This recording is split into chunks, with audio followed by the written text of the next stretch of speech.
Yeah. Like, I probably love Sean Strickland. I think he's hilarious. Yeah. But him and the Khamzat thing, I think they said after it that he was just saying it to build the fight up. Yeah. I'm not really into that.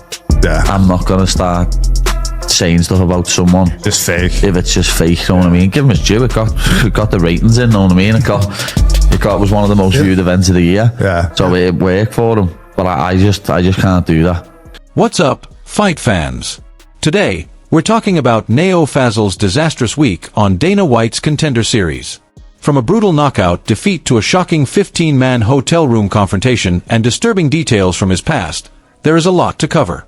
Khamzat Chimaev has also stepped in to urge both sides to calm things down.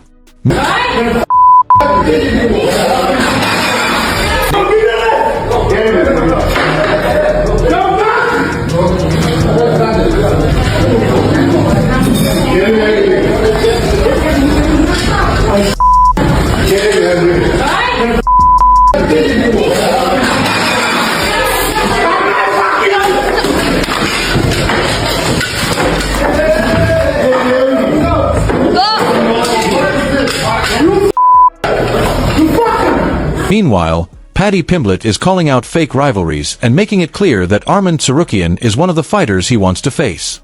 So, let's get right into it. Neo Fazil experienced an extremely difficult fight week on Dana White's Contender Series. First, Brazil's Berto knocked him out just 12 seconds into the third round, ending his immediate hopes of earning a UFC contract. But the knockout was only part of what happened. Hours before entering the octagon, I'm not doing it for that. I'm doing it for the love of the game, Kumar. Really now? No, but dude, I boxed amateur, bro. I was actually, I was undefeated. I know you did. I know you did. I boxed amateur, so I'm looking to get in there. So I've been training for the last, I've been training for not just for Marab. 2 weeks? No. I've been training since my fight with Marab. I've been in the boxing gym and I got the call to wrestle him again while I was in boxing camp, and then I'm doing fucking both.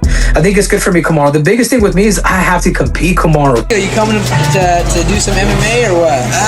You talking about doing boxing because there's no money in MMA? No, we will. We'll do MMA eventually, but right now we're kind of money talks. Money talks. All right, guys. Hey, check out Henry. You can check him out on Twitter. Hoodle.com. the outspoken Kurdish fighter reportedly faced a serious confrontation inside his hotel room. Fazil later spoke about the incident on social media, describing a shocking hotel room ambush that happened while he was cutting weight for the fight. He was exhausted, wrapped in blankets, and had only a few kilograms remaining to lose when, according to Fazil, 15 Chechen men entered his room after getting past his coaches. Fazil claimed that one of the men approached him and slapped him twice across the face. In Instagram, he's like some like animal, But when I saw him in the gym, he was look more like normal, I find his Instagram, and I show him. I ask, "Salam alaikum. Is that guy you?" He said yes, and I slapped him. I didn't say something else. I just slapped him. Like 10-15 seconds later, I saw him. He was crying. You know what I mean? I wrote him, come to meet me. I will fuck you anytime. If you want something, let's go. Welcome. His coaches reportedly held him back in an effort to protect him. Fazil said he tried to postpone the confrontation, asking the group to wait until after his fight. Instead, the situation quickly turned into a physical struggle. The chaos continued until hotel security and police were contacted, which eventually caused the group to leave the area.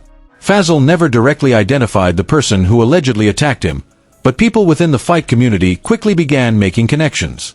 Middleweight prospect Bain Sanger Susukrev, who is a close training partner of Khamzat Chimaev, shared a picture of his hand following Fazil's knockout defeat and added the caption, "Left in 200 Nemo Crier."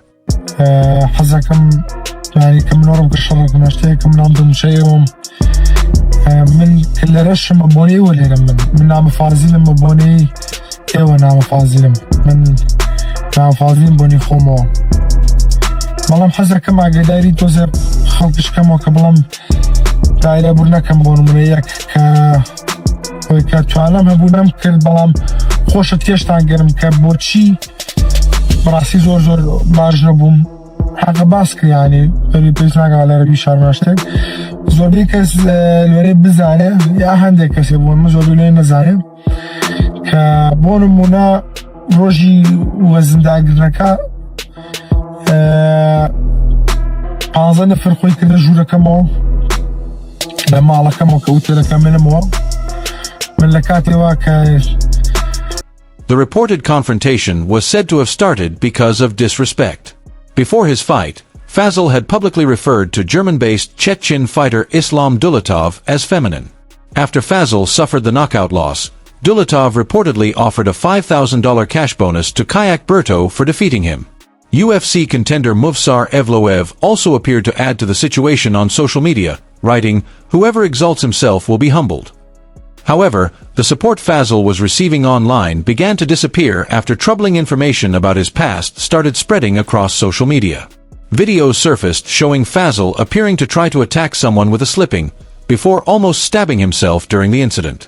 UFC middleweight Robert Valentin then came forward with his own allegation, claiming that Fazil attacked him while they were at a training camp in Thailand back in 2002. 23. But if I fight Ilya or Armin, I'm on to absolutely rinse their lives. I'm just trying to absolutely terrorise them. You know what I mean? Yeah. Like, but if I fight like Max Holloway or Charles Oliveira, I wouldn't, because I respect them and I like them. Yeah. Like, I respect, don't get me wrong, I respect Ilya, but we've had beef for years. I think he's a little helmet. So I'd love to fight him and give him shit. But Armin, I don't. That's a phenomenal. Bro, he calls people sausages. It's the best fucking thing in the world. I'm telling you. Armin Saruki, and I've got no respect for it at all. He's just a rich kid. He's like, Daddy's a millionaire. You know what I mean? So where does the respect come from in fighting? Like the guys that you respect versus don't respect. Like it's the fighting. Don't get Armin's a good fighter, like, to be honest, but I just can't respect him because like he's living on Daddy's money. Yeah. And without that, he wouldn't be where he is. Sure. He's sitting there eating caviar for $2,000 caviar for breakfast and that. Valentin also alleged that Fazil regularly went after people who were not fighters. Despite the huge amount of criticism directed at Fazil, some of his supporters have continued to stand firmly behind him and appear ready for a real-world confrontation. Videos shared by Kurdish supporters included disturbing images of weapons and ammunition, suggesting that some people back home are prepared to get involved regardless of what happens next. Khamzat Chimaev has now stepped in and called for the growing tensions between the Chechen and Kurdish communities to come down. In his message, Chimaev said, "Assalamu alaikum, my brothers. I just want to say that if something happens between two men, they need to sort things out between themselves without letting media make fights between nations. We are all brothers, Chechens and Kurds. We are Muslims and we stay united." Chimaev also said that he was unhappy with what had happened and that he respected strong Kurdish people. Sean's the UFC champion now. Yes, indeed. You guys can find out about that. They might not have seen it. It's not everywhere on the fucking planet. Yeah, it's weird. It's fucking weird. I'm the biggest athlete in the world right now, or at least I was yesterday. He added that when someone speaks badly, they should understand that there can be consequences. He then mentioned Salahuddin Abi as one of the greatest warriors in history and explained that, because of his respect for him, he named his brother's son Salahuddin. It also turns out that Khamzat Chimaev and Neo Fazil were already familiar with each other before the recent hotel incident. This motherfucker attacked me too, but that went backwards. Phuket, 2023 probably. One of his friends told me that he's gonna slap me in the face, so I got up and beer hugged him and pushed him away. Namo came out of the cafe, jumped on my back, tried to choke me. I threw him over. He fell. We broke a vase. Then his back then girlfriend's mother, who owned the shop, told me to or they called the police. All right, nothing happened. All right, I went away.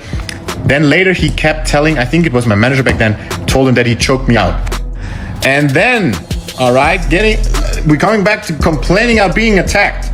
It's the same guy that, okay, I mean, to each what they deserve. You know, karma comes back at one time.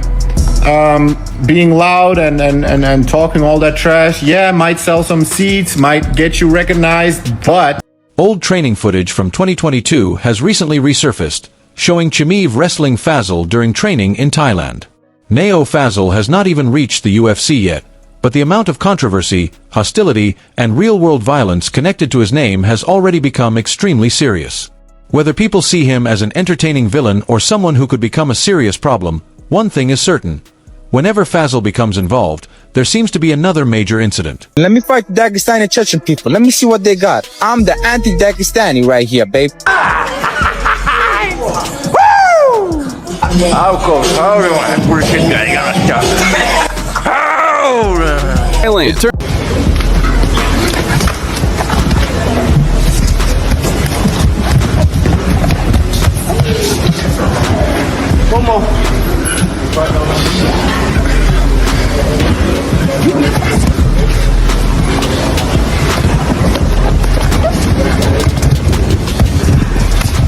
Alien.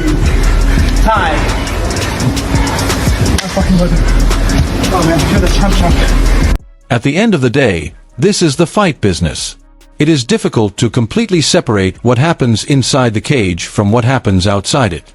Fans are drawn to these intense stories because they can make rivalries feel much more personal. As for what happens next, we will have to wait and see. Meanwhile, Paddy Pimblett is making his position very clear when it comes to manufactured promotional drama. The popular lightweight has said that he has no interest in creating fake hostility simply to help sell pay-per-views. He took a direct shot at fighters who create drama for attention and specifically pointed toward the recent rivalry involving Khamzat Chimaev and Sean Strickland. For Pimblett, genuine competition and real rivalries are part of fighting. But creating trash talk and hostility only for the cameras is something he sees as desperate. Pimblett is also focused on the top names in the lightweight division. He has called out both Ilia Topuria and Arman Tsarukyan as the opponents he would most like to face next. Although Pimblett said he still has some sporting respect for Topuria despite their long history of trash talk, he made it clear that he has absolutely no respect for Tsarukyan. While speaking on the Greenlight with Chris Long podcast, Pimblett acknowledged that Tsarukyan is clearly a talented fighter.